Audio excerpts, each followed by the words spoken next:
warahmatullahi wabarakatuh. Halo teman-teman semua, selamat datang di podcast pertama BEM Amik Taruna Probolinggo. Ngobrol bareng bersama saya, Laili, dan bintang tamu kita pada hari ini, Presma tercinta kita, Fendi. Assalamualaikum. Waalaikumsalam warahmatullahi wabarakatuh. Wah, sepertinya bahagia sekali. Gimana kabarnya hari ini, Pres? Wah, alhamdulillah, tentunya baik banget dong. Gimana ini? Mau bincang-bincang apa ini? Nah, ini kebetulan sekali nih, Pres. Dari UKM Jurnalistik kami mengadakan sebuah podcast ngobrol bareng, Pres. Wah, mantap UKM Jurnalistik. Ini yang dinamakan pergerakan. Tidak hanya sekedar wacana saja berarti ya, ada pergerakannya ya. Kemarin emang saya sempat dengar kalau UKM Jurnalistik itu mengajukan ke Mendagri gitu. Bahasanya di UKM Jurnalistik mau diadakan podcast. Oh, ternyata sekarang sudah terrealisasi ya. Nah, hari ini, Pres, perdana pertama. Oke, siap. Oh, berarti saya tamu pertama ini ya. Sekali, Mantap. Saya merasa terhormat langsung bisa berbincang dengan Anda. Nih, kebetulan sekali nih, Pres, ada beberapa pertanyaan dari mahasiswa. Mau langsung atau bagaimana ini? Boleh. Oke, ini ada satu pertanyaan pertama. Bagaimana cerita awalnya bisa menjadi dan berkeinginan menjadi seorang presiden mahasiswa? Wah, lebih ke personal ini ya. Iya, berat Okay. sepertinya nih, Pres. Berat. Untuk cerita awalnya itu dimulai dari keisengan. Wah, keisengan. Iya, iseng. Awalnya saya mau ikut yang namanya organisasi itu iseng aja. Soalnya sebelumnya saya gak pernah ikut yang namanya organisasi. Jadi organisasi itu suatu yang asing buat saya. Jadi pas masuk di organisasi saya kebingungan gitu. Mau masuk di bidang apa gitu. Ini tak ceritakan dari awal dulu ya, biar berkesinambungan gitu ceritanya ya. Biar gak langsung moro-moro jadi pres gitu. Sebelum jadi pres itu apa dulu kan gitu kan ya. Ya.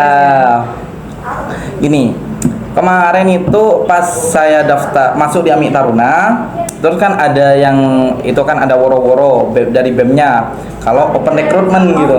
Open recruitment Badan Eksekutif Mahasiswa. Jadi di situ saya kepo iseng ya, pengen ikut, pengen aktif di namanya organisasi. Dan di situ saya pertama mendaftar itu di apa ya kalau nggak salah, di Mendagri. Di Mendagri. Iya, Tiba-tiba sekarang jadi presiden. Iya, di Mendagri itu diterimanya di Wapres. Wakil presidennya dicalonkan sebagai Wapres di situ dan alhamdulillahnya jadi. Nah, karena tahu gimana prosesnya Wapres, gimana tugasnya Wapres, jadi udah apa ya, berketurutan gitu loh. Jadi kecanduan gitu. Jadi pengen nyalon lagi gitu. Nah, tapi di situ saya masih mikir-mikir karena pas itu saya banyak saingannya. Bukan saingan ya, lebih tepatnya itu ada yang lebih pantas dari saya untuk menduduki seorang pres gitu kan. Berlomba-lomba. Nah, tapi mungkin karena ini sudah takdirnya, sudah amanah juga yang diberikan, jadi mau gak mau ya dijalani saja. Sehingga kemarin sudah ada pemilihan lagi dan alhamdulillahnya jadi. Alhamdulillah. Oke, langsung lanjut pertanyaan kedua nih, Pres. Program unggulan apa aja nih yang sudah dibuat oleh BEM Amik Taruna? Wah. Membicarakan program ini ya. Programnya sudah, Pres. Tentunya kita membuat sebuah program itu tidak muluk-muluk ya. Intinya pertama kita tidak muluk-muluk, kita membuat program itu sesuai kebutuhan mahasiswa. Jadi sebelum pencalonan itu kita itu sudah merencanakan program apa yang kita usung ketika kita nanti dicalonkan sebagai presiden BEM gitu. Nah, jadi kita sudah melakukan observasi di mahasiswa, apa sih kebutuhan mahasiswa. Nah, setelah kita mensurvei ke mahasiswa, observasi ke mahasiswa, apa ya, terbentuklah sebuah program. Dari sekian banyaknya program itu pasti ada program unggulan kan? Iya, apa itu program unggulan? Di antaranya itu program unggulan setiap divisi ada sebenarnya. Boleh satu dong, ya, satu aja ya. Ya mungkin ini program terbaru. Untuk program sebelumnya ya mungkin udah lumrah diprogramkan oleh BEM sebelumnya ya. Ini untuk program baru dan termasuk program unggulan namanya LGA. Waduh, apa itu LGA? Let's Go Ami itu ada kegiatannya itu ada dua. Pertama itu penghijauan, yang kedua itu apa sudah namanya penghijauan sama sama lingkungan. Nah, ya. Wah, Kalau ternyata peduli dengan iya lingkungan. pastinya. ya, BEM AMI. Karena apa? Kita itu dilihat dari covernya. Cover. Dari luarnya dulu. Kalau di lingkungan AMI itu bersih, nanti kan orang-orang itu tertarik gitu loh untuk berkuliah di AMI Taruna. Ini program baru kebetulan program ini dilaksanakan menjadi programnya Mendagri. Programnya Mendagri. Menteri Dalam Negeri gitu karena unggulan. ya program unggulan. Tapi masih banyak dong. Oh, masih banyak. Ini program-program yang satunya lebih ya, hanya ini salah satu aja. Kalau program pergerakan itu masih banyak. Program kerohanian masih banyak. Program yang lain juga masih banyak yang tentunya itu menjadi wadah buat mahasiswa. Wah, ya. sangat memfasilitasi Iya ya pastinya. ternyata BEM AMI. Kita badan eksekutif itu kan sebagai penampung aspirasi, penyalur aspirasi. Tentunya kita juga menyiapkan program yang sesuai kebutuhan dengan kebutuhan mahasiswa gitu. Ini ada lanjut pertanyaannya ya, Pres? Banyak ternyata ya. Banyak nih, Pres. Oke. Boleh. juga Damar. ini Mumpung ada di sini. Bagaimana cara menanggapi perbedaan pendapat di antara anggota? Kan seperti yang sudah tadi Pres sampaikan, tiap orang memiliki pemikirannya masing-masing. Wah, oke. Setiap orang pasti mempunyai persepsi yang berbeda ya. Benar. Setiap orang pasti mempunyai kebijakan yang beda. Benar sekali. Terus mempunyai pendapat yang beda. Benar Pastinya sekali. kan ya. Benar, Jadi gini, kalau saya itu lebih ke apa ya? Memberi pengertian dulu kepada anggota. Apa sih gunanya organisasi? Apa sih esensi dari organisasi? Dari yang saya pelajari, organisasi itu apa? Dari yang saya alami ya, itu saya mengambil 3 poin di sini. Apa itu? Yang pertama, kalau di organisasi itu pastinya pengabdian. Yang kedua, menggali potensi diri. Yang ketiga, mencari relasi atau memperbanyak relasi. Kalau membicarakan masalah pengabdian, tentunya kita harus melakukan dengan hati.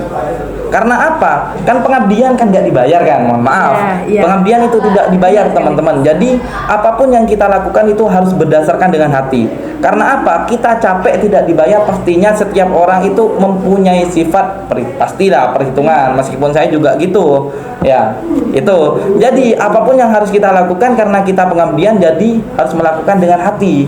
Jadi nggak boleh hitung-hitungan, nggak boleh eker-ekeran gitu. Kalau mengerjakan atau melakukan kegiatan apapun, event apapun yang sudah dilaksanakan. Terus menggali potensi.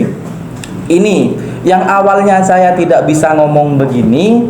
Bener, awal saya ikut organisasi tuh AO gitu, nggak bisa ngomong. Masih asli. Ragu gitu iya, mungkin ya? Bukan hanya. Terus karena saya ikut organisasi, yang saya dapat menggali potensi diri, di mana kita dilatih, public speaking kita itu dilatih, softnya kita itu dilatih. Pas kapan kita dilatih? Pas ada forum. Jadi di forum itu tempat kita mengadu argumen, tempat kita berpendapat di situ untuk apa? Untuk menggapai satu tujuan yang sama. Karena orangnya banyak, pendapatnya pasti berbeda-beda kan. Tentunya kita mengadu argumen di sana kan. Nah, sedangkan tujuan kita hanya satu. Nah, itu kita menyamakan pendapat di situ. Jadi saking banyaknya berargumen, jadilah terbentuk dan terbentuk public speaking kita gitu lah. Sehingga di situ saya mengatakan menggali potensi diri. Nah, terus yang ketiga ada mencari relasi atau memperbanyak relasi.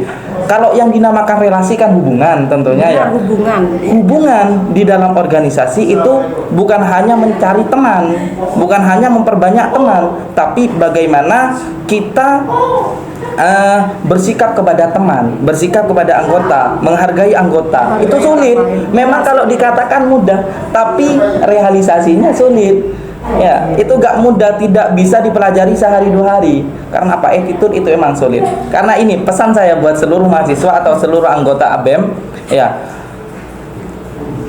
Kemampuan atau skill itu hanya membuka pintu saja. Membuka pintu. Kalau diibaratkan nanti di masyarakat, kemampuan skill itu hanya membuka pintu. Tapi untuk mempertahankan pintu itu untuk terbuka, itu bukan skill lagi yang digunakan. Terus ada pertahanannya gitu ya? Iya, bukan skill lagi tapi attitude. Wah, attitude apalagi di zaman seperti attitude, sekarang ini. Attitude yang penting ya untuk mempertahankan pintu itu terbuka. Karena dan attitude itu tidak bisa dipelajari sehari dua hari. Nah, di organisasi ini karena kita sering kumpul, sering berdebat kan kita juga harus menggunakan attitude gitu loh. Jadi selama setahun ini kita juga terlatih masalah 3 poin itu gitu. Nah, jadi berdebat gak hanya pakai otak saja, Iya. Pres ya. Harus berdasarkan dengan attitude kita. Ya. Mungkin pesan itu juga mencakup pertanyaan terakhir sudah. Oh gitu. Oke. Ya, mungkin saya cukupkan sekian untuk podcast Sudah. kita hari ini. Terima kasih banyak, Pres, sudah Ya. meluangkan waktunya. Terima kasih untuk semuanya. Berjumpa lagi di podcast berikutnya.